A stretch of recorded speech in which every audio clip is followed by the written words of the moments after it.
Do they remember you as someone who uses their intelligence to multiply their potential? Or do they remember you as someone who uses their intelligence to diminish their growth and potential?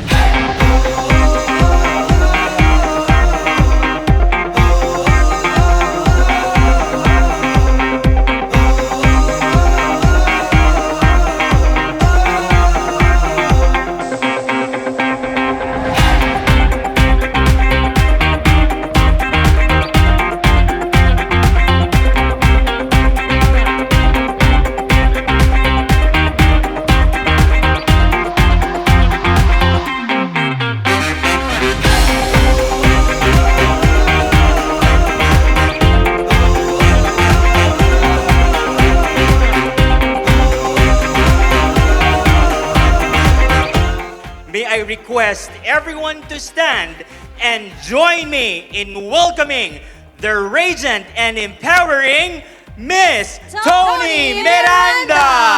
Woo! Come on, let's dance with me, everyone!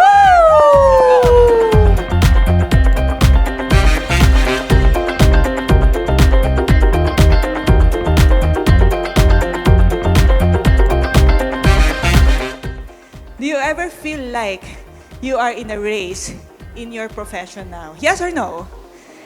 Yeah, we're like always pushing hard. What else?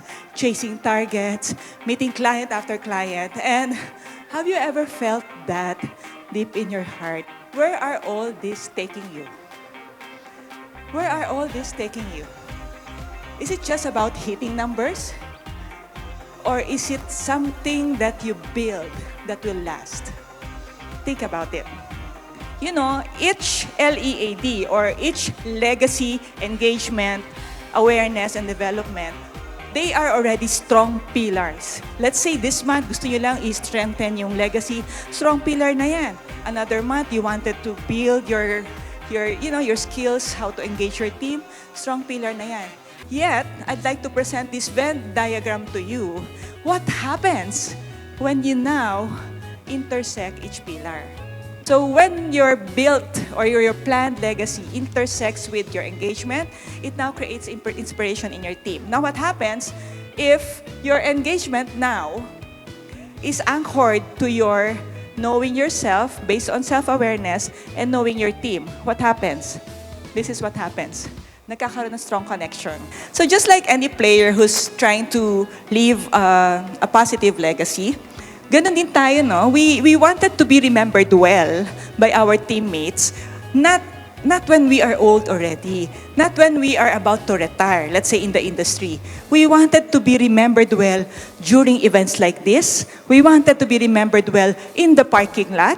We wanted to be remembered well when we meet clients and they see you in a coffee shop. Wow, paano yan nagagawa yun?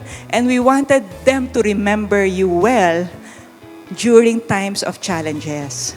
So now, I have something to ask you. How do they remember you? Do they remember you as a multiplier or diminisher? May have realized that engagement is important, or maybe at this point, not all knows the root cause for disengagement. I need you to remember the ACE framework. So, A is to acknowledge that you are responsible to engage your team. And I will give you mga simple elements that you need to be really intentional in engaging. What else? You need to understand the barrier. Hindi lang push ng push to engage. Understand may barrier muna. And of course, after understanding the barrier, let's now create methods or sabi natin system to enhance the engagement. What if your communication style is also different? And I will discuss all this dun pagdating sa awareness. Meron pa. What if you never really ask them how they are doing? So maybe you're not aware if they are already burned out, if they're not anymore having the work-life harmony. And what else? What if they don't find your leadership a safe space? Can you just say thank you to one leader in your table if they are making their space a safe space for you?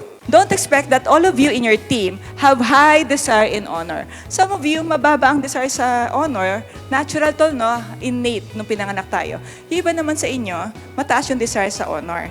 So yung iba dyan, na mataas ang desire sa honor, nagtatampo sila, minsan nadadown sila, pag nauunahan sila at hindi sila nare-recognize. Tinamaan ang kanyang honor. So do you agree na beyond your best, there's more? Yeah? So, you are only as good as today. Tomorrow, hindi natin alam kung yung galing mo ngayon, applicable pa tomorrow. So, you need to always keep on developing. Many of you may have experienced the same. Kahirapan, sakit sa puso, and so on. You may have said some vows or created some statements that are driving you now in your journey here in PRU Life. And what are those statements? I need to prove to you statements. I need to be like these statements, and I'll make sure this will not happen to my children's statement. May not be easy, yet when you apply it, it will always bring you upward, okay? So here, I'd like you to actually, please get a book, no? I really highly recommend the Multiplier. So according to the author, Liz Wiseman, leaders who diminish intelligence drain the organization, while those who multiply it elevate everyone. And another leader says, a leader's lasting impact is measured by the growth and empowerment of those they lead. Ken Blanchard. I challenge you, will you be just a regular driver in the race, or will you become that impactful, radiant multiplier who will drive impact, lift others, and inspire a legacy? So thank you so much, everyone.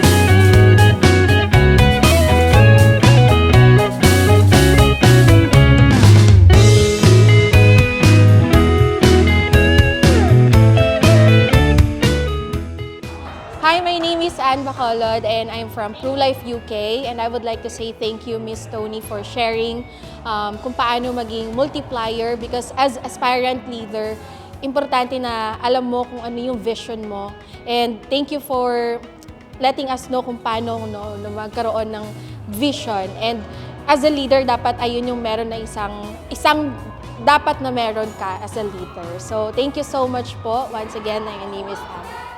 Hi, I am John Ryan Domanglas and I'm one of the advisors of PRU Life UK. Today's event and talk of Miss Toni opens a lot of learnings for me in terms of leadership. I was able to learn and absorb the true meaning of leadership and how will you engage with your team. So I would like to say thank you for Miss Toni for this wonderful opportunity to hear her talk for today. Hi, I'm Julius, and the one thing I learned from Miss Toni Miranda is yung engagement for clients. Kasi sobrang laki ng impact kung gaano natin na-engage yung mga clients natin, and kung paano natin na-develop yung sarili natin, kung paano ma-develop hindi lang yung communication skills natin sa ibang tao, at the same time yung growth, kung paano mag-i-improve yung sarili mo. Yun lang po. Thank you. Hi, my name is Alvin Radbimbo, one of the Assistant Unit Managers of PRU Life UK. And isa sa mga natutunan ko from Miss Toni is to continue and never give up. Whether you win or lose, keep on trying and keep on going. That's it. Thank you. Hello everyone, I'm Joey Dizon, Assistant Unit Manager from A3 Phoenix Stone Branch, and isa sa mga natutunan ko sa discussion ni Miss Toni is more than all the topics na pinresent niya, mas napaisip ako, ano bang klase akong tao? Am I a diminisher or a multiplier? So, what I learned about is to evaluate more about myself and how I can be a radiant multiplier like Miss Toni. Thank you so much po.